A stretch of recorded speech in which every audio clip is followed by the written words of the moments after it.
game. You got Kraken Shell to get rid of the Roar. He's more than likely going to Hood for the Tiny Burst and the Grimstroke. And Boom are pretty committal into a fight. So if you can drop a Ravage on multiple heroes and go from there, and then go for position 5, that can offer some you know what I want to see? potential. What do you want to see? Let's see. My boy leaves me. That's okay. My girl Wyvern. All right, I'll take I was gonna say, come on, man. You see the Wyvern? We got to get some props given. Let's talk to me about the Wyvern here. I mean, it's pretty good overall, right? You've got that nuke potential with the Splinter Blast that's going to be able to deal with the pause without doing too much to nuke the creep wave. You know, if the Beastmaster opts to go into this Helm of the Overlord build, then you've got the Winter's Curse. So if anyone's just standing nearby, it's going to be pretty heavily punished. And of course, Tiny and Io, they're always kind of wanting to pair together. So you just get the curse onto the Io, there's no save potential, and Io just ends up falling to the big log of Tiny. So don't hate the pick. They're also pretty heavily physical damage oriented, so even the Cold Embrace is going to be effective. I think you need a playmaker here for Yopaj. I want to see Io Tiny together, so some Spirit-esque. I think Ember's got a... Yeah, you could pick Storm into... I think Storm or Ember, but... What about the co-op?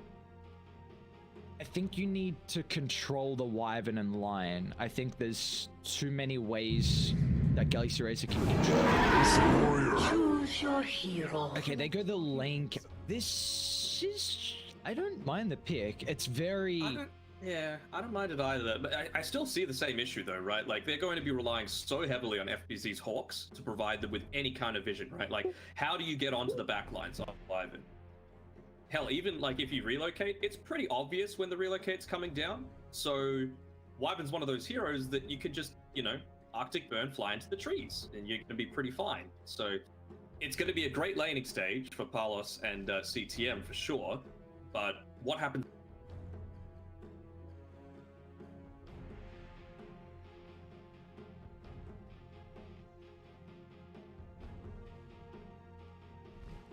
I don't... Swap? Can you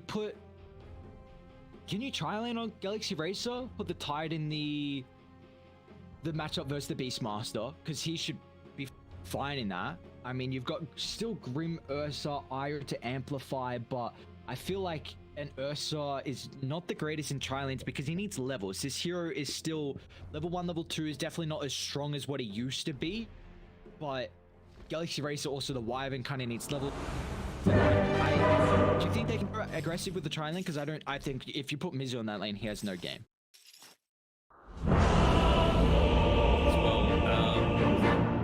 Before getting the Lion, I mean, it might just be Ursa. So maybe you can just get to go the boots of speed on the Lion, just focus entirely on pulling. But Jokem hasn't done that. He's going into a big lot of lane manipulation here, and take to the fact that they always wants to be together with the Ursa. Now you're fish. Normally. Showcases itself once she's level 3. You know, super early on, you'll get the Arctic Burn off and you'll land it onto 3 different people. That is a lot of tips coming through for the idle Yopaj. But yeah, outside of the Arctic Burn, like, it's a 42-second cooldown. That is a long time where you've got, you know, pathetic right-click damage coming through from the Winter Wyvern. Shout out to the boys. This game, we also get the opportunity, of course, to shout out N1Bet. You can deposit with digital wallets. We'll turn this tide to our advantage. N1Bet. Enter code BTS30 on bts.gg/N1Bet and get an exclusive bonus without any wages. They're not going to put it on money for this game. One, we've got a cracker of the matchup with Galaxy Racer against Boom. How are we feeling about this thing? Can't go past my girl Wyvern. I'm sorry. Like, you picked the hero beside the Battle Lich, and like, The battle begins. I am a little concerned about this. I'm not going to be real. You know, the Lions are big. Almost out of Mizu to come out of this top lane with any kind of net worth.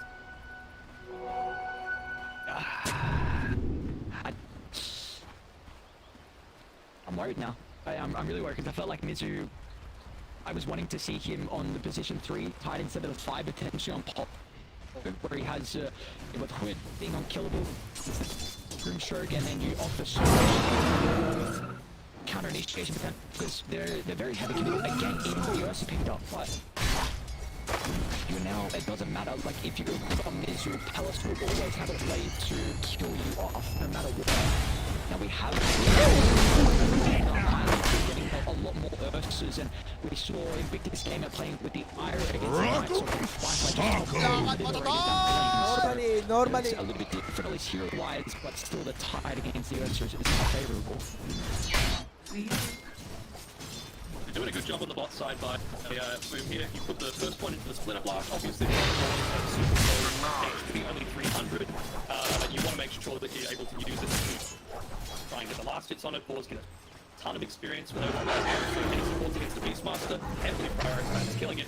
But even with that, FBC can make sure to keep the boards nowhere near the lane. You know, maybe when it's doubled up. When it's not a lot of time out there. And they've even got all of the denies of the range creep run. That's 3 range creep denies in this top lane, so Boom's having a great run. The quick equilibrium will start to come back into Galaxy Race's favour once the attack can reset the lane. But yeah, like you were saying, at least with how they've been able to find the denies, a very solid start. This will give teams some opportunity to start making some stacks.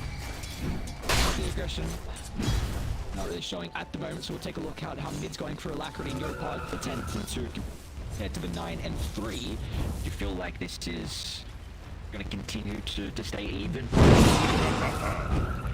On the bot side or on the side? I feel like Neopod always has the big potential, as like you can see here. He instantly body blocks. First blood. Better yours than mine. Like he just stays on took it. Yeah, he's like, alright, inevitable was coming. Let me just use my damage as I can, and I've seen his tiding against, I'd say, unfavorable matchups. Like I'd say maybe 60. We've seen Lino just in game 3 dismantle the Templar Assassin in the lane, and quite often that's it. Of course, he's got Iron hand in hand, but Tiny always provides us play potential with that toss back hero-esque in the tower just to provide all the damage, and this is going to be a large out there. Power boss. Providing the sustained powers and just going forward. My pride. Oh, it's always Joe Can's Lion will pick up the kill. That's a big one on the bear. Enormous. Again, we were talking about how effective this Ursa is into the Tide Hunter. Despite that, he's got a slight lead. Just making sure he was able to secure the range pick there, not wanting to anchor smash the entire creep wave so that it does continue to push in towards their side of the lane. Just wanted to make sure he got that range for the easy experience and build up closer towards that level 4. This is switching how they're playing the lane on Galaxy Racer. You just got the kill on Palace, so we just hit 3. They reset the equilibrium. We're also gonna Izzy doesn't drag the creeps under the tower, so he'll further secure at least the placement in the lane, which is so incredibly important against the Ursa. I mean, he doesn't even have roots coming after him, so he's actually going for more of it, just to and fight this lane, which I wasn't anticipating. Items, I feel like now Galaxy Racer are going to keep getting active in what they're doing. And obviously on Palace, doesn't have CNTM with him just yet, but you see the resources they're really trying to force out. The CTM was able to get the small camp for longer. It's not one of the terrible small camps either, so at least 2 of the creeps should get pretty low. Take out both of them. Easy farm. This lane is not gone for Palaces like it would have been hoping. So happy to farm underneath the tower, even though long term it's not going to work out for him.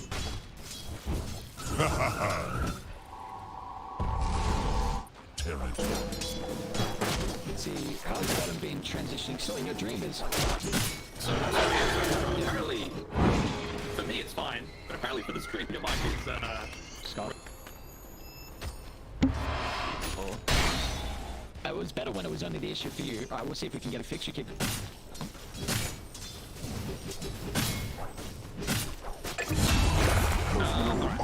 I've actually ends up going down for a second time on the top side. You're dead.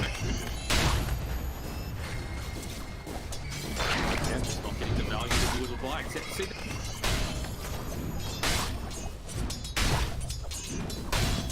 you know, Ursa just doesn't have that same kind of vibe. Is issues with the vibe levels on the Ursa. So it was fine for you, the mic, was it? Yep, totally fine for me. It's only the stream. It's always the stream's issue. I'm unplugged it and set Discord. Hopefully there's a fix. Not entirely sure. None of my frames have dropped, so it doesn't seem to be an internet issue, but hopefully it's resolved itself. Keep tabs on it. Invisibility. In the meantime, I mean, there's still a game going. Yopaj with that early network advantage. He's only 700 net worth ahead of the leader. 60-minute mark of the game with the Invis Rune, making the rotation towards the bot side. Some good defensive positioning, making sure he's not the one getting caught out here. Honestly, even with this lane pushed in as deep as it is,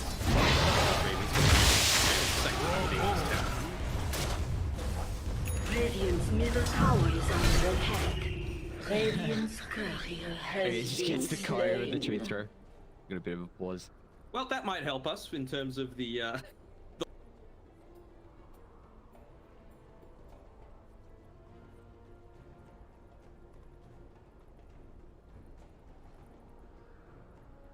You look ravaged.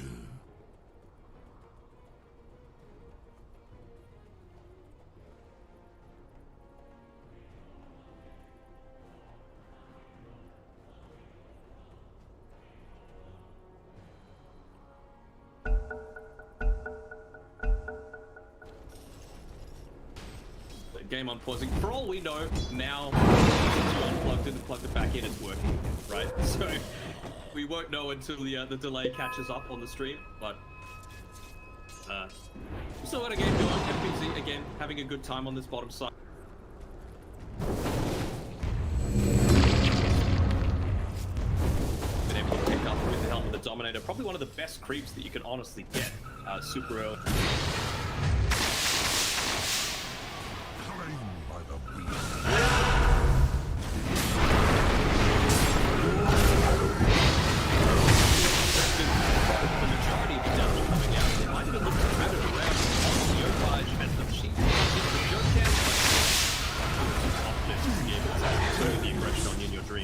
Especially with got the Hawk vision as well, so they see there's no extra reinforcements. Your dream's actually still sticking in the tree line. You're to scout him out. If you rage into the TPs, the lifesteal will make it away. Does not have that same capability as pick up. But kill the wire and look to transition this for the tower. Dire's middle tower is under attack.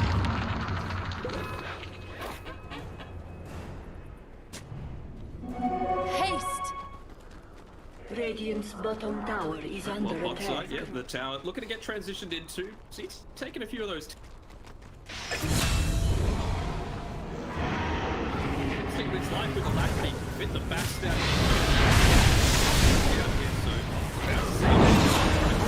Landed onto him. Eventually, you'll clean up the kills regardless.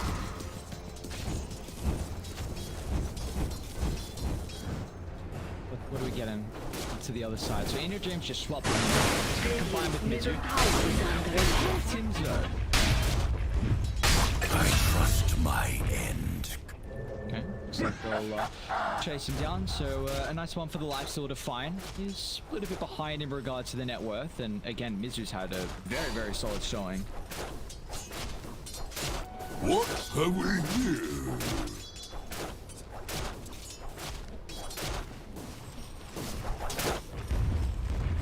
Dire's top tower is under attack. Vayne there, down towards the bottom of the net worth charts. Though, despite how the early game went for Yopaj having a fantastic time, Paulson, he's going to go down, but it's still 4 euros per minute. He's wide, but he's able to delay a lot of his time, and Alacrity, he's using that space to keep the head on net worth, and he can look to take this tower in the mid lane. Much more valuable for them.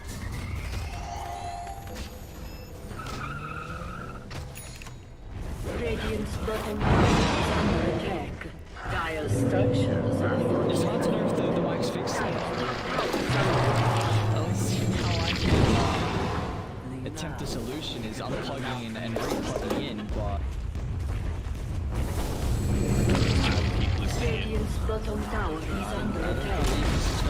solution. We got a T1 top Dire's mid. top tower has fallen. It's a tower for tower trade though. So fine. It's fixed. Alright, easy. Okay. I'm pretty sure I'm plugging and replugging now. Hopefully I haven't You didn't do something else, did you? Well, I mean, I did just recently. You what? I blame you. Coming out here. Who's going to be able to Let's see what hell has paid you, lion. Radiant's Regeneration. bottom tower is under attack.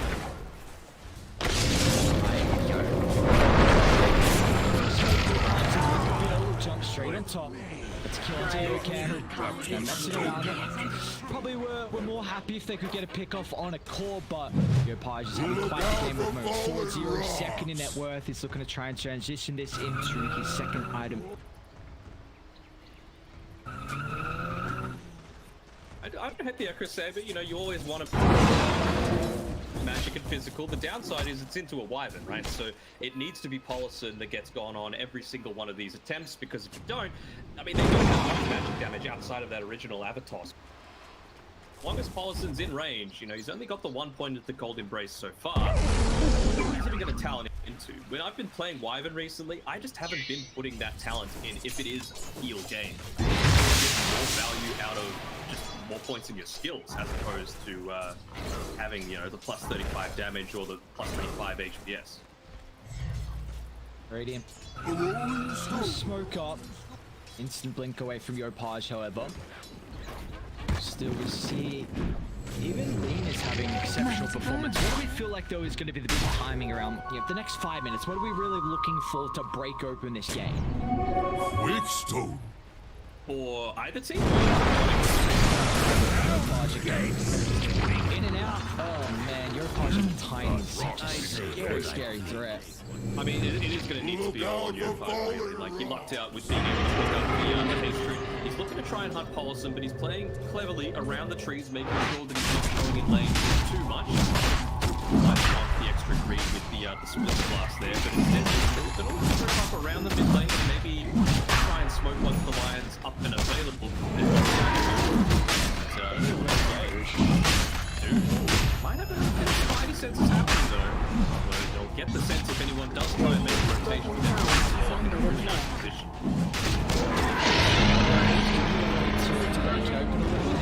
It's probably still needing Diffusal, considering the...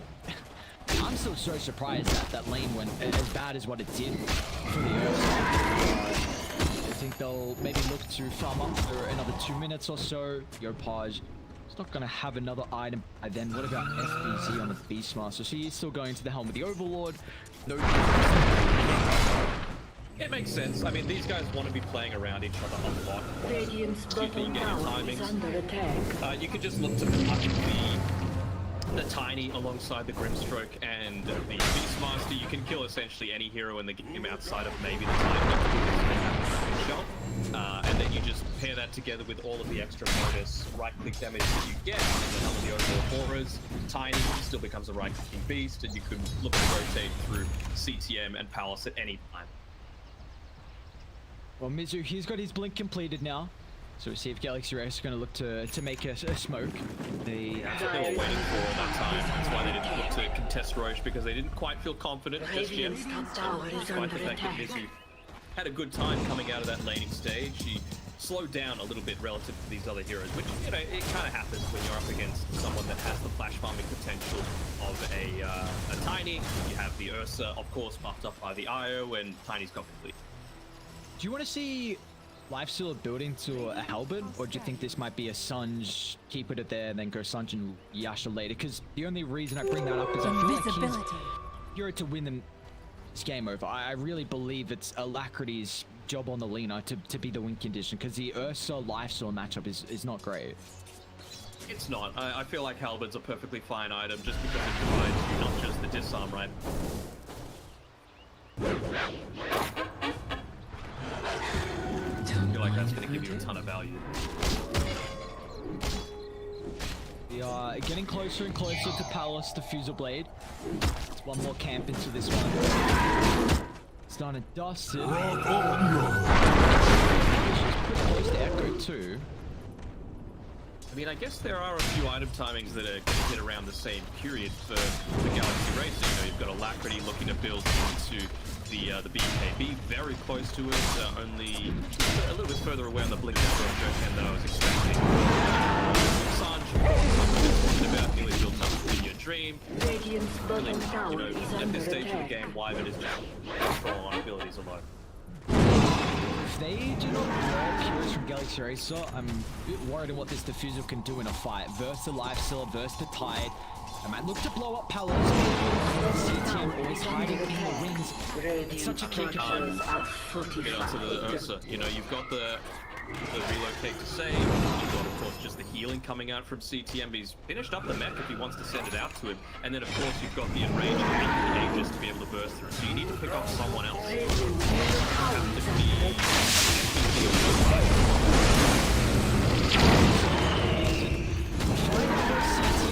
They've still got a solid ward placement from Galaxy Racer kind of the southeastern side and this T1 tower. Just putting these on the front line, 8 picking up health, not easy to burst him down. Nice D-ward as well from CTM, so it does look they traded with They also got rid of the Hawk there as well, so it was a really nice preemptive sentry placement there by Paulson. Did just expire. Vision.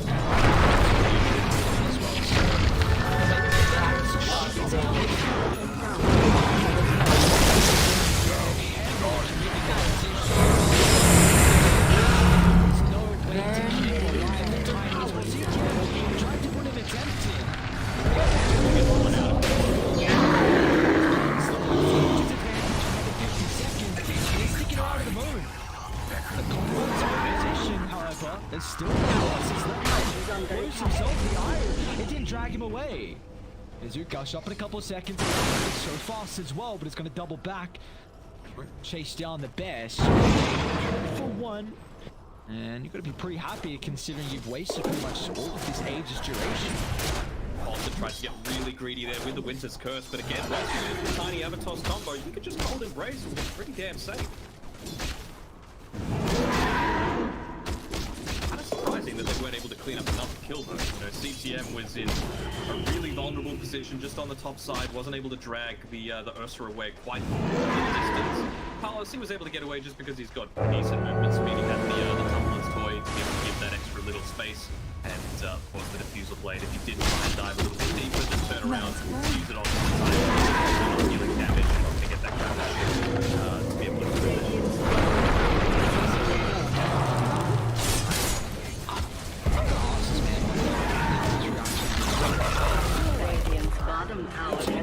Which he is just blinking away like a millisecond timing. Just always have his finger on the blink key whenever he's like, you know, doing something else in the game. I cannot say that. The amount of games I've seen him actually just blink away to hold the life, but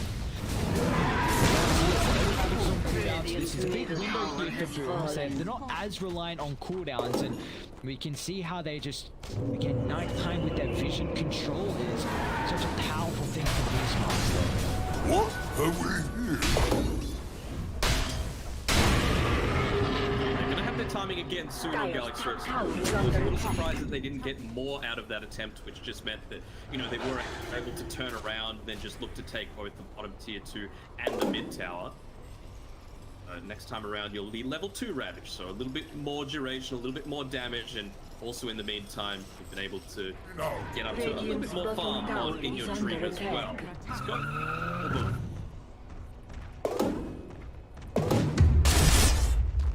Only about 50 miles away.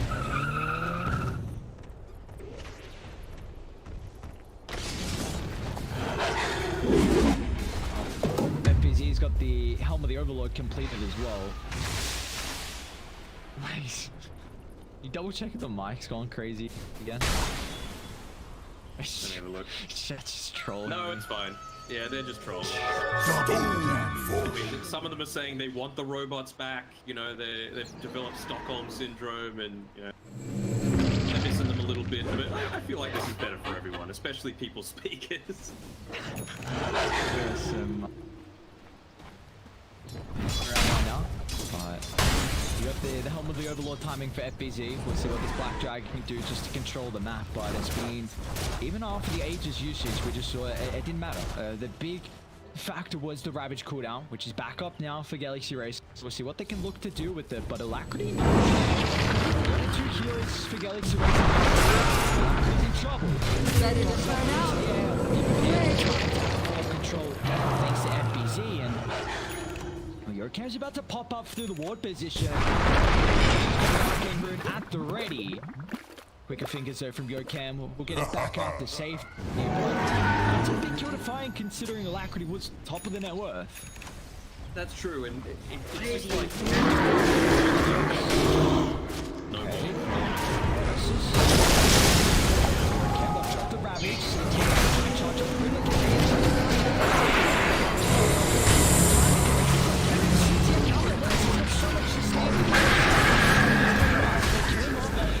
give them time to reset, but you're paused.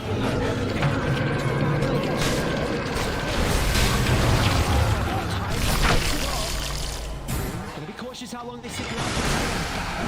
From Alacrity, looking to try and chase down CTM Tether up to the northern side. See, just the controller's not there with the Ravage on cooldown and no assistance from Yorkam, so playing this game really well off the back of the cooldowns. Yeah, and it's probably just going to be the same story as what we saw on the bottom side. What we said before is, you know, I've talked about snowballing a little bit. If you get an extra kill from that previous Ravage on the bottom side of the map, you don't lose your tier 2 tower. You don't lose your tier 1 tower, which means that they don't have the outpost, which means that Alacrity doesn't die, which means that you're in a better spot to be able to take that team. So just like tiny little things of just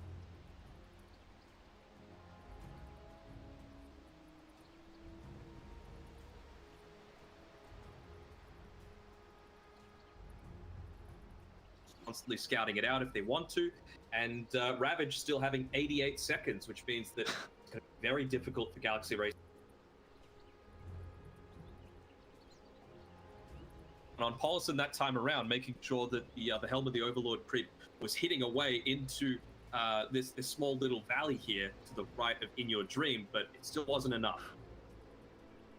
What the heck is Tim's got 8th lens Ag shot? It's really so far. Oh, we saw what the Dark Portrait could do last time against a lifesteal. Yeah, Not pretty again. damn good, and I mean, alive and don't really like someone running at them with massive movement speed. Can't outrun a wildfire. This is... Look at the sustain they're going to have from Boom as well. You've got the Vlad's, or well, I guess the Helm of the Overlord, but of course the Vlad's component. The Ire we've seen just be such a huge X factor into these fights. Well, Alacrity's CTM got another. We'll drop it, but... Oh, man, that's it. Okay, he's out. Meanwhile, Alacrity's play from Boom. They're going to smoke instantly. To the opposite side of the map.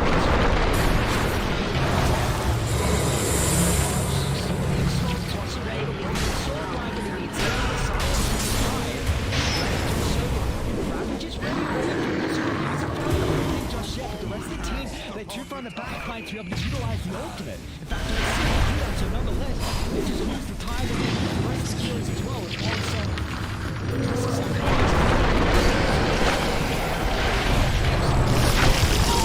It's a bonus help, but it popped out. Realizing it's just not enough, and play from them. That smoke instantly looking to connect, and now they can lead that into the Roach Pit.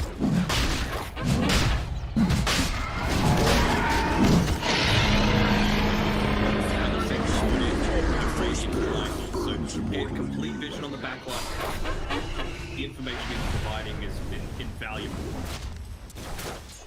Very, like, he was a little antsy. He used the Cold Embrace on himself after a great 4-star bout by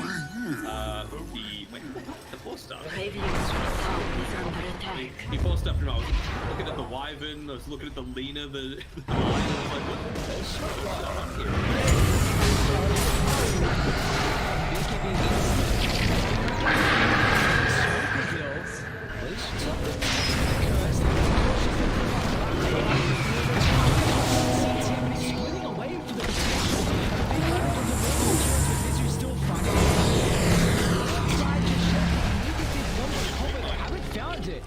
one-shot dream, actually looking to face off the bear. They'll reset and boom, they're happy with that. They live to survive another day and wasting smoke. Oh, the dive bomb. Follow, son. Oh, the dragon. Miz has got force. Radiant's top tower is under attack. Just how Boomer playing these fights, it's just beautiful to watch. The recognition of you have to delta split as far away as possible away from the Ravage. This is the only way they win the fight on Galaxy Racer. If the kids fire. It's going to take a lot, you know. It feels like Boomer splitting this team fight perfectly. It never seems like Alacrity's in a position to be able to follow up from a big sort of damage. And that's not honestly on him. It's a error coming out from Boom because of how much dominance they've got in this game. Their siege is not the greatest. And the dragon.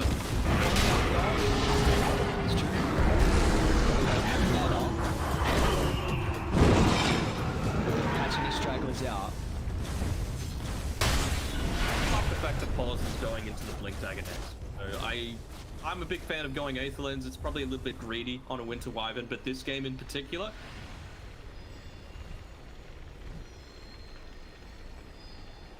Bounty. But then again, like, whoever you go, you can just get the save off with CTM. Like, his time is going to be there with the relocate. Yeah, there's big issues right now on how you can take this on bursting through the IO. Are they gonna try and jump Palos? Oh, now CTM will reveal himself. I don't know if you can do that. I mean, just with these two, like, is it worth getting rid of the Aegis, putting two huge cooldown things on, you know, on the sidelines? Like, they could just then group up on the top side. Radiant's middle tower is under attack. The one area that Palace might be, they lack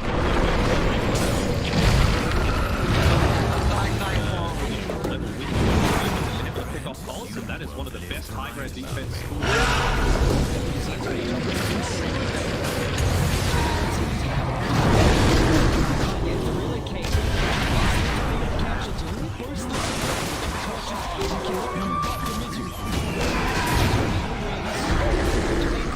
Stop the blink dagger that did bring back Palos as well, but still they've got at least 3 heroes behind him. I just don't think they can make that team fight 3v5. You know, it's 3v6 technically with the Aegis. We've seen Galaxy Racer being a team that can play off the back of the Aegis timer. It's, I believe, a minute, yeah, about a minute 3 seconds left.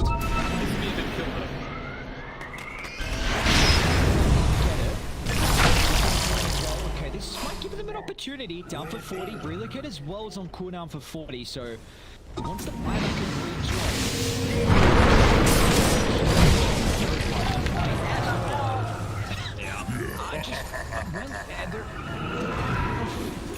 No games it feels like where Tiny or Yopar is just not taking over. This guy is just on another level. So much space for the rest of his team, but you know, the only time he likes he's on his TA, but he's doing a lot to kind of get away from that point with the tower. That range is too big. I'm sorry, like it is way too big. Dire's bottom tower is under attack. No, not anymore. With the, I mean, they weren't able to get anything out of that kill into CTM. Aegis was at least reclaimed, so that's a nice little bonus. Palace will be up to level 18 soon enough, and that's the key timing that they're hoping for here. They're making an attempt down bottom again. Galaxy Racer, this time without the Aegis. I have a very good ward in the position, so it might just be enough to pop the smoke. Why? Missed it. It's happened to him a couple of times now. I think he needs to play a bit further back, because if he's playing right underneath that tower, he's gonna get out across the road and just die.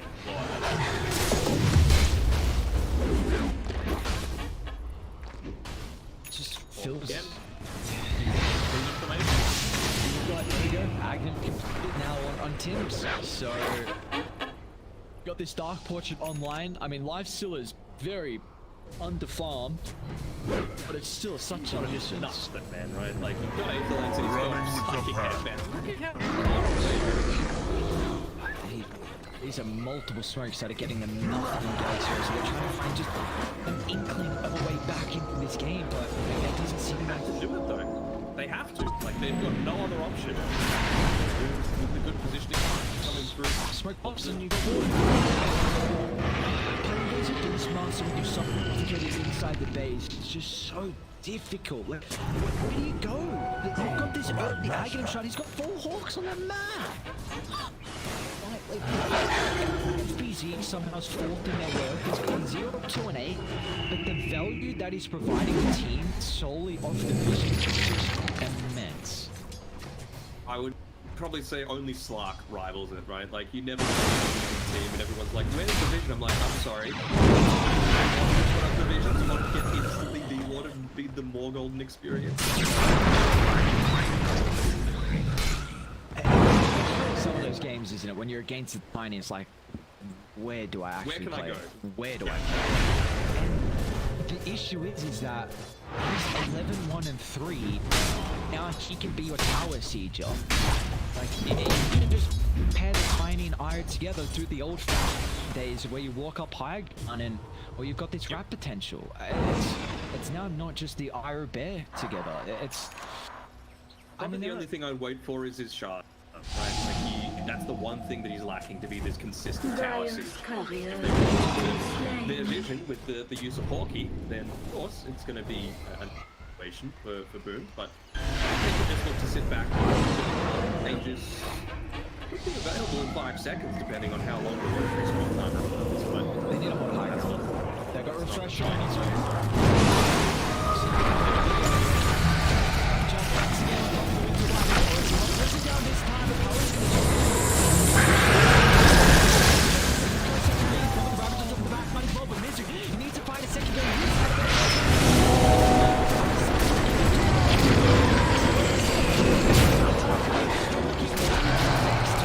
A force up from Mizu, looking at reposition.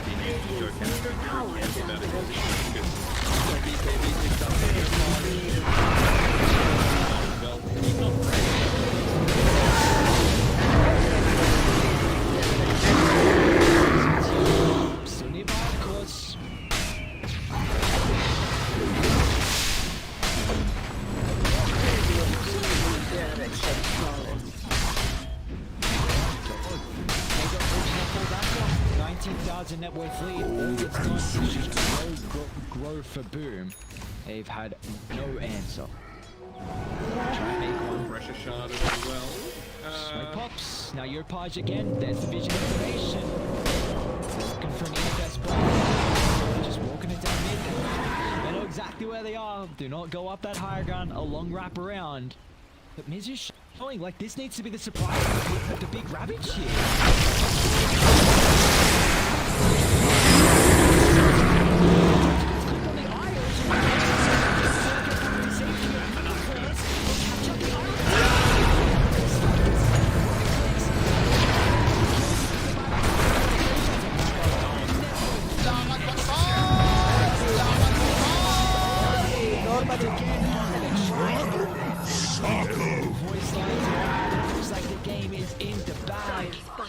You gotta ban the iron. Get rid of it. This hero has done so much. Because of the iron factor.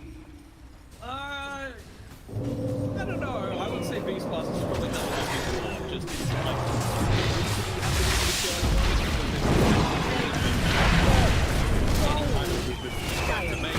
Is under attack. Top dead. Falling.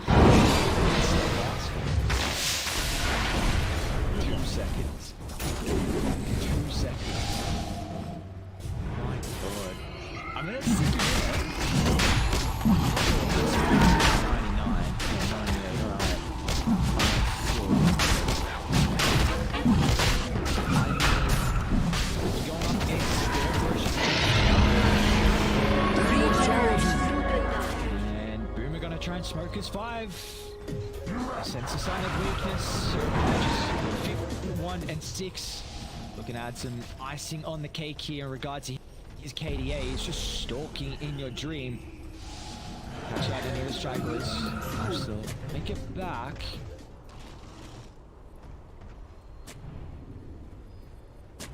It feels like you need literally the Radiant's bottom tower is under attack. together to get the ravage.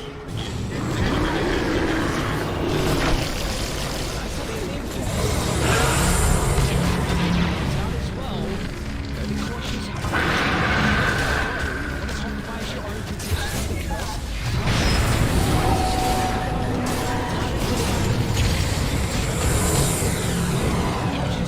further and further back inside the base.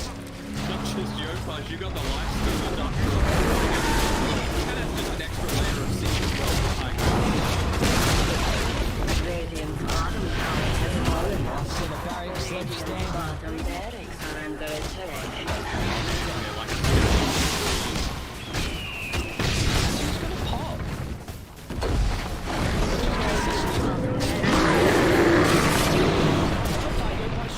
It's just 2 rifles.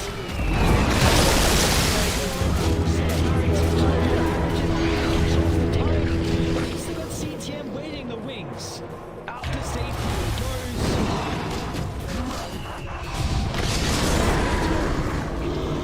They're sticking around. Let's try and have one last fight.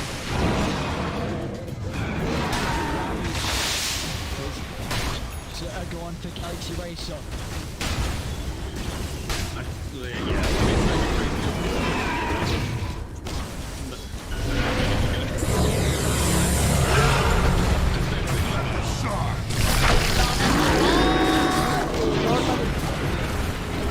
Time on to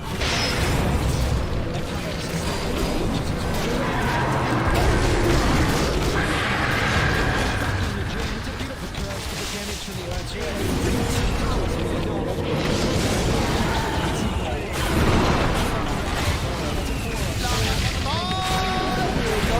inside the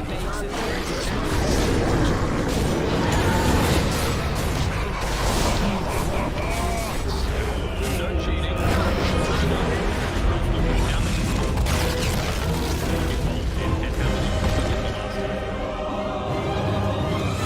25 out of the 27? And how many did he get?